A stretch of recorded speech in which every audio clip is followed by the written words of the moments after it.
সকল ভক্তবৃন্দদেরকে আমি দণ্ডবোধ প্রণাম জানাই।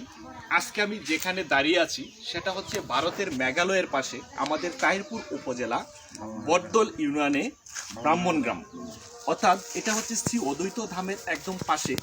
উনি এমনই একজন ব্যক্তি যা আমরা অনেকেই চিনি না। সুনামগঞ্জটাকে আমরা অ্যাকচুয়ালি শুধু পর্যটন কেন্দ্র হিসেবে জানতাম বা চিনতাম, কিন্তু এছাড়াও অনেক মহাপুরুষদের এই তাহিরপুর আবির্ভাব হয়েছে আমরা অনেকেই জানি না।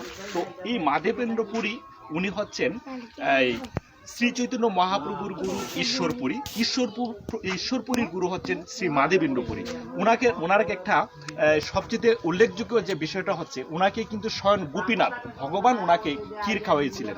স্বয়ং গোপীনাথের অত্যন্ত কাছের এবং পূজনীয়। ওনাকে আমরা প্রত্যেকেই সম্মান শ্রদ্ধা এবং এখানে ভক্তি করার জন্য আসছি। প্রত্যেকের আশীর্বাদ নিয়ে যে আজকে আসতে পারছি, এটা আমি নিজেকে খুব ধন্য মনে করছি। এবং পাশে যারা আছেন ওনাদের পাশে এটা তো, এখানে মন্দিরটা অনুমান কত বছর হইতে পারে? আপনার 800 বছর, মানে 800 নির্মত, মানে আপনাদের ধারণা যে 800 বছর, হয়তো বা আরো বেশি হইতে পারে। কিন্তু এই মন্দিরটা এতদিন পরিত্যক্ত অবস্থায় ছিল, আমরা হয়তো বা অনেকেই জানতাম না। হ্যাঁ, এবং এখানে অনেকেই তো আসেন, তাই না? এখানে অনেক দর্শনার্থীরা আসেন এবং বিদেশ থেকে এখানে দর্শনার্থীরা আসেন, এই দৃশ্যটা উপভোগ করেন।